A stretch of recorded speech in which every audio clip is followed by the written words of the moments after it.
This is a breaking news alert. Donald Trump filed yet another emergency appeal before the Appellate Division in New York, trying to stop the Manhattan District Attorney criminal case against him from going to trial starting on Monday. This is the 10th request that Donald Trump has made to try to adjourn the Manhattan District Attorney criminal trial. It's the third request he's made this week to the Appellate Division, and the appellate court judge has just rejected this attempt by Donald Trump and his legal team to try to delay the start of the Manhattan District Attorney criminal case. As Adam Klasfeld, who is in the courtroom, points out, between the lower and appellate court attempts, that's more than 10 attempts by the district attorney's count. The judge who just made the order is Associate Justice Ellen Gizmer from the Appellate Division in New York. She had briefly adjourned these emergency proceedings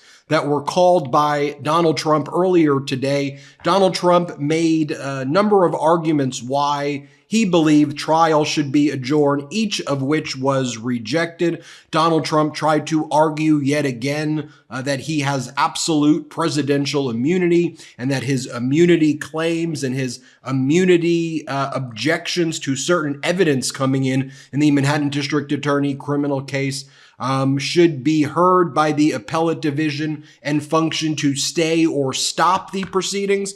Another argument Donald Trump made today is he said it was unfair that Justice Merchan, who's presiding over the Manhattan District Attorney criminal case, is requiring pre-filing permission or approval before Donald Trump can file motions before Justice Merchan. Justice Merchan had previously found that Donald Trump had been bringing all of these frivolous motions without requesting leave and without following the rules and meeting the deadlines that Justice Merchan said the parties need to request permission if they want to file things here. That was one of the other grounds that Donald Trump was seeking the Appellate Division to stop Monday's trial from commencing when jury selection will take place. Donald Trump's third argument today was that Justice Merchan should recuse himself because something about Justice Merchan's daughter that had previously been rejected over a year ago, or close to a year ago,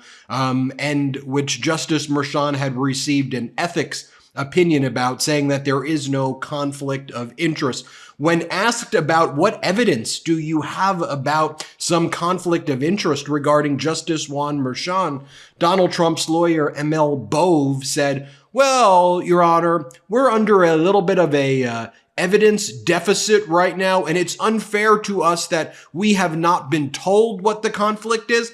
That's not the way it works. You have to come with facts and with evidence, and Donald Trump came with none of that. Now, you may be saying, Ben, didn't you and Michael Popok and Karen Fried-Magnifilo report on this happening? No, that was two other emergency appeals that Donald Trump also filed this week.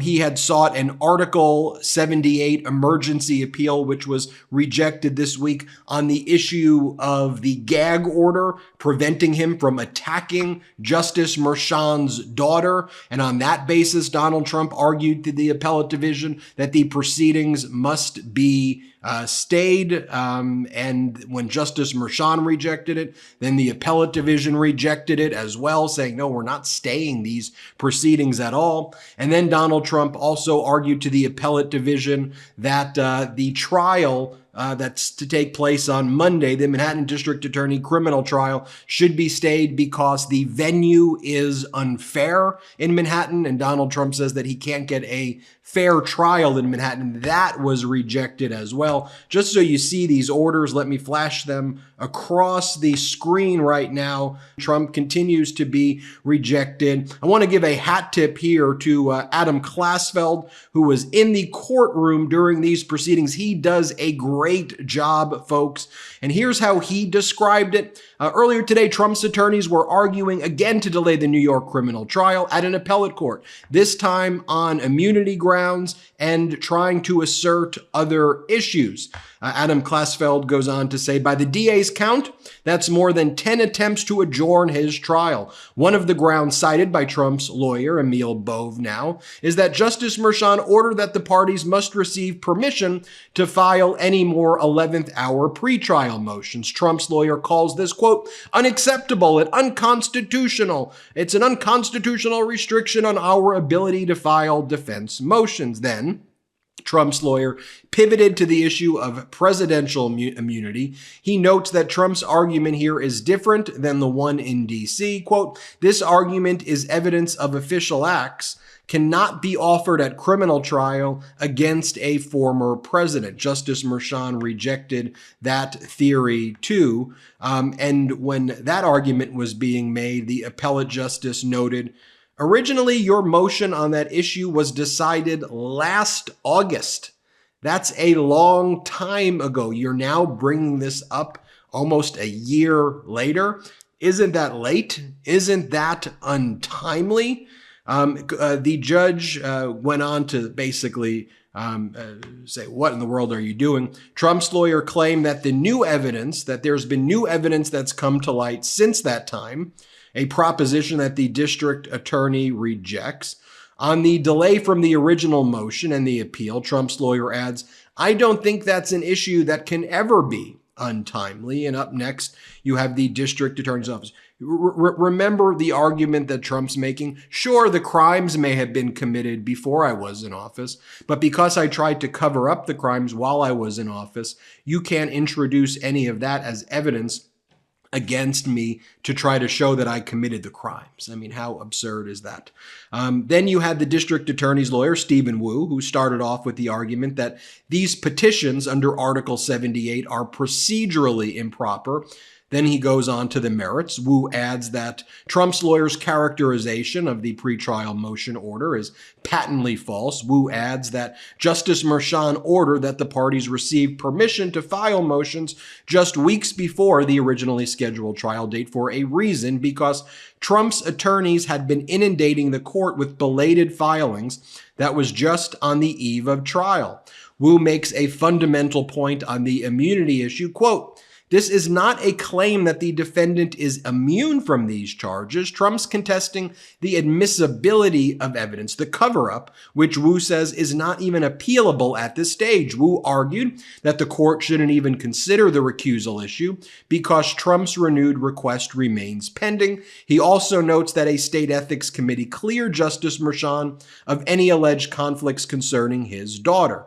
The district attorney lawyer, Steve Wu, said, quote, the arguments they're making here just 5 days before jury selection is about to begin are on matters that are adjudicated as long as August. A different attorney for the district attorney's office then got up and warned that any delay here can cause enormous disruption and notes that security has been planned for months in this trial. Then Trump's lawyers back up.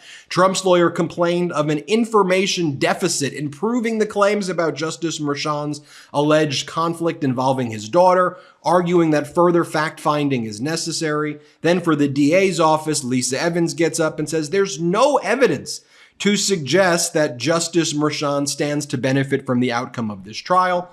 Then the appellate justice, Ellen Gesmer, adjourns the proceeding for a few minutes and then reaches the ruling denying Donald Trump's attempt to block or stop or delay the trial on Monday. Yet another loss, Trump's 10th loss, and you can see, folks, how desperate and scared he is. By the way, this was a post he made at like 1 a.m. in the morning. He said, the White House thugs should not be allowed to have dangerous, unfair Biden trials.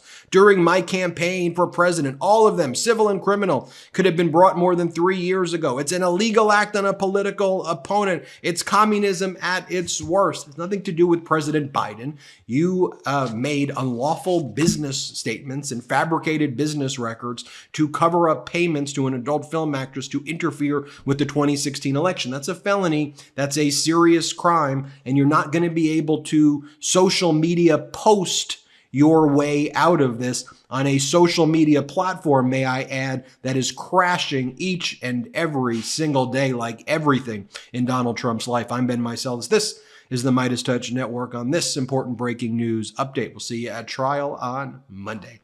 Check in the feed for updates throughout the day. Hit subscribe. Let's get to 3 million. Love this video? Make sure you stay up to date on the latest breaking news and all things Meidas by signing up to the MeidasTouch newsletter at MeidasTouch.com/newsletter.